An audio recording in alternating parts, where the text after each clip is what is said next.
Halo semuanya, selamat datang di channel gua dan di video kali ini gua pengen memberikan tutorial bagaimana caranya menambah virtual RAM dari EPU Ryzen yaitu Radeon Vega yang ada di prosesor AMD Ryzen 3 atau 5 series. Nah, penambahan virtual RAM di sini bisa meningkatkan kemampuan gamingnya. Selain itu, kalau kalian untuk kebutuhan rendering, misalkan Adobe Premiere, kemampuannya pun bakal meningkat juga.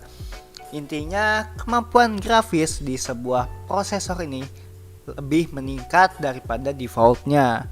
Bagaimana cara untuk meningkatkannya?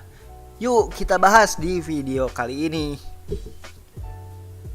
Dan bisa kalian lihat di sini ada about komputer gue. Sini gua pakai AMD Ryzen 5 2400G with Radeon Vega graphic 3,6 GHz. Dan bisa kalian lihat di sini terinstall RAM kurang lebih 8 GB. Dan kalau kalian tahu, 8 GB tersebut hanya bisa digunakan 6 GB. Kenapa hanya bisa digunakan 6 GB?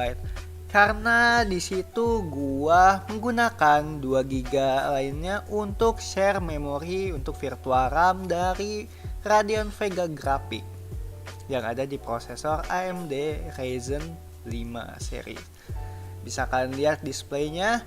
Di sini ada total memori kurang lebih 5 GB dan virtual RAM-nya 2 GB.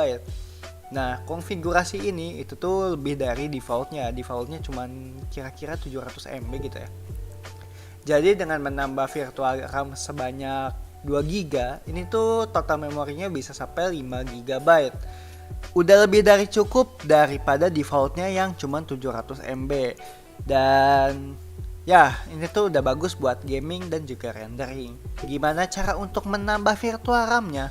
Gua bakal jelasin di video ini. Kita restart dulu komputernya dan masuk ke menu BIOS.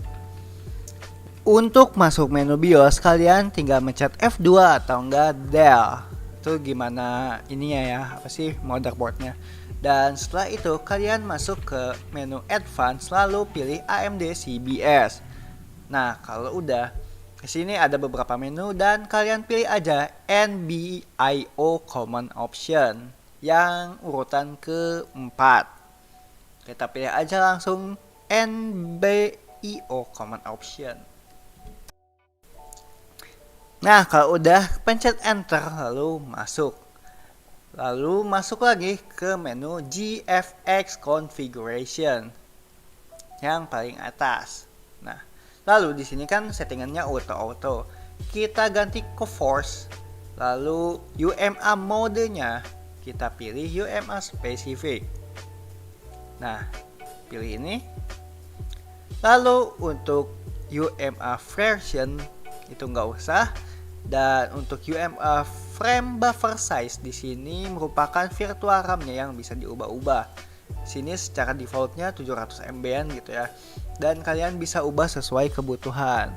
Nah, menurut gua virtual RAM yang dibutuhkan untuk gaming atau rendering minimal 2 GB.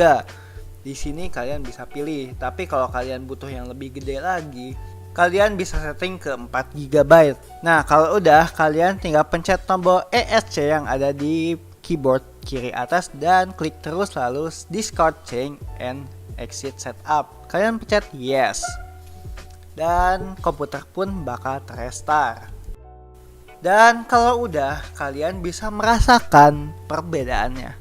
Sini gue bakal cek di aplikasi DXDiag. Kita masuk. Nah, lalu kita masuk ke sistem. Tuh kan? Di sini bakal kelihatan kalau udah dirubah. Nah, di sini bentar gue buka Epic Pen dulu ya biar bisa nandain.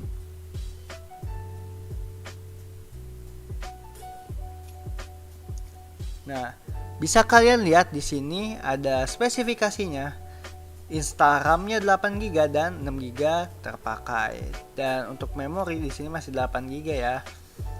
Tapi yang hanya bisa digunakan adalah 6 GB karena 2 GB-nya udah digunakan oleh virtual VGA. Ini kenapa sih ngeganggu banget sama Dav? Kita buka sistem display, lalu pilih, bentar kok lemot banget sih. Kita ke advanced display setting. Bisa kalian lihat di sini.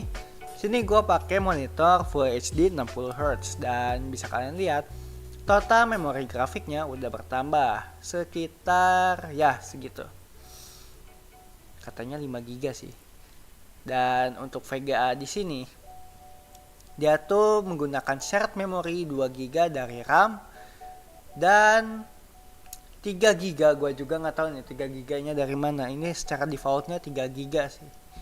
Dan totalnya adalah 5 GB. Itu lumayan banget buat keperluan rendering atau enggak kebutuhan gaming. Kalian bisa mentok gitu ya 30-60 fps menurut gue kalau kalian main game dengan settingan seperti ini. Kemampuan gaming pun bakal meningkat. Dan thanks ya buat kalian yang udah nonton sampai akhir. Semoga informasi yang gue berikan bermanfaat. Sampai jumpa. Oh iya, satu lagi. Kalau kalian menggunakan Adobe Premiere, kalian jangan lupa ya setting ke sini. Project setting lalu ke general. Nah, di sini kalian rendernya di menu general. Rendernya tuh pakai Mercury Playback Engine GPU Acceleration OpenCL. Jangan pakai Mercury Playback Engine Software only. Kenapa? Karena OpenCL itu merupakan alat bantu yang digunakan oleh AMD untuk merender. Kalau di Nvidia ada CUDA Core, di sini ada OpenCL. Walau kemampuan CUDA Core lebih baik daripada OpenCL, tapi udah ngebantu banget kok buat kemampuan rendering di Adobe Premiere. Mungkin segitu aja ya yang bisa gue bahas. Semoga informasi yang gue berikan bermanfaat.